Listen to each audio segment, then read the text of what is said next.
Hey guys, what's up? Dax, and we're back with more NASCAR 2013. This time we are going to be here at Homestead, Miami, and we are going to be racing in Danica Patrick Chevrolet. So here we are, starting in last position, and we've got to try and get up the order as we can, or high up the order as we can. Now, 13 lap race, so it should be pretty interesting, and just fingers crossed that I don't end up in the wall. Now, just trying to put the throttle down and maneuver my way around all these cars, because yeah, it isn't too easy to get past the cars on the first lap, because they're quite aggressive. But after the first lap it can be easy, but it can also be hard because some of the front guys pull away with a massive lead, and it's not too easy to grab back those sort of positions. So up into 38th position here, trying to just find my way past Gilliland in front, but he's going down the inside. He's taking the low line on the Burger King car, and I was trying and slip through the middle there. There was just not a gap whatsoever, and not getting that maneuver done. Now going into the corner, I've just got the position done, and this is actually a track that I could sort of, with a bit more practice, I think I could have actually done quite well on the keyboard with. The short tracks it's a little bit easier, but overall I think this track would be a really nice track to do well on, especially with a keyboard, because the keyboard is quite hard. And I actually know in my F1 2012 league, my first, actually I caused a wreck there, I didn't mean to, but I'm sorry about that. In my F1 2012 league for PC, my 99 actually used the keyboard for the whole league, and I thought that was absolutely crazy how good he was. He beat me in the championship, and I was using a controller and he was using a keyboard. I was like, that's crazy how fast he is. So I suppose you can get really good at games using a keyboard. You just got to have quite a bit of practice. Now going down the inside of, was that Gilliland? I think it's Gilliland, number 38. But then he gets past on the high side. So, that's the thing about NASCAR. It's really, it is driving around in circles most of the time. There are 2 tracks on the calendar in this game, at least, that aren't going around in circles. And crashed there with Labonte. I don't know what he was doing, but he smashed into the side of me. It also spun Gilliland, which I nearly hit there. Yeah, it is driving around in circles. There's no denying that. But there's also a huge factor about, do you want to go high on the track? Do you want to go low on the track? Because you can gain and lose lots of time by choosing the right time. Because also the track evolves, and at some points in the race, well, especially in real life, maybe the high side will be good at the start of the race, but the low side will be better at the end of the race. So you've got to really monitor that out throughout the whole race.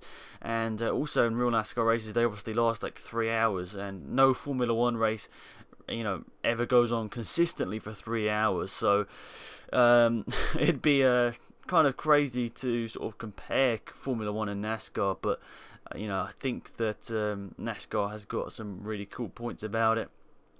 But anyway, catching up at the back of McDowell, we're nearly halfway through this race. When we come to the end of this lap, that'll be about halfway through. So we've got a good run off the corner. McDowell is not fast, but the guys at the front of the field are really, really fast. The guys at the back of the field are not that fast. Look at the mini-map for yourself here, guys. Look at the gap between the leader, which is Jimmy Johnson, and me after a crash. I think I could have been in that sort of pack just at the end of that sort of queue. Just exiting turn 2 there. I think I could have been about there if I didn't have a crash, but see, they're already halfway down the back straight, and I'm not even onto the back straight, so I lost a lot of time, and I don't know whether I've been there, but at least it puts me in a good battle with these guys here. And going down the inside of Gordon, obviously that's Robbie Gordon or Jeff Gordon. They race in different teams. I don't know whether they're related or not, but they have the same surname. Going down the inside of Reutemann there, the Burger King car, and I've got 7 seconds to the back of Regan Smith, who I think, you can correct me if I'm wrong, is currently leading the NASCAR Nationwide Series, and I didn't even know he had a drive in the sort of top sprint cup. Personally, I didn't even know.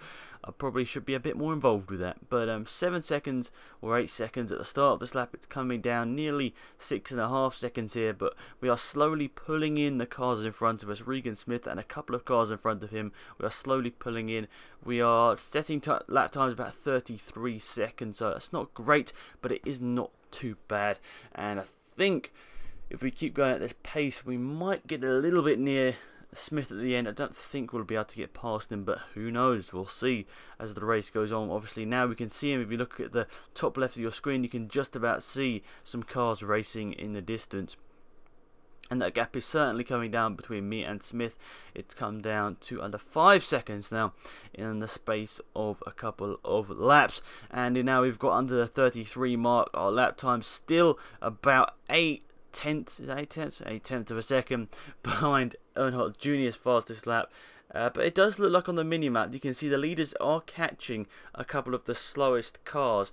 But also, most notably, the front 2 or 3, I think, in the race have pulled away from the rest of the pack, which is notable because that means that they will be able to break away if they have the right tow, etc, etc. Now, really, it's quite hard to get right with the keyboard, as I've said a million times before, but you've got to practice, and that's what I've been doing. I've been playing this game quite a bit. I don't know, I think I've got about 3 hours playtime, and I think later on today I will be making, hopefully Should You Buy NASCAR 2013. That's a sort of a series I think I might continue. I did it for Grid 2. I did a sort of Should You Buy F1 2012 back in the day, like 8 months ago. I did F1 2012 versus F1 2011 and sort of a comparison. And but yeah, Should You Buy NASCAR, I nearly forgot the name. Should You Buy NASCAR 2013? Well, the beta, at least this will be coming out later. And you know, if you're looking at this game wondering, should I have it? Should I buy it? Maybe it's on beta. It's looking quite good. It's got a couple of flaws, but it might be worth the money. Check in later, and I will have a video up saying should you buy NASCAR 2013. And this will be just on the beta because I don't want to say too much about the actual game because obviously we don't know what that's going to end up being like. It could be completely different to what we have here now. So I've been rambling on, but we have been catching Regan Smith at a notable pace here. Very close going to the final corner. Just that slight touch of the wall might have cost us a major chance at getting a great position here. But look at the time here. We're up a very fast lap. We're going to be clocking in, I think that was a 32.58, so something like that. But yeah, that's pretty much it for this video, guys. Thanks for watching. It's been Alex and Maddie. Goodbye.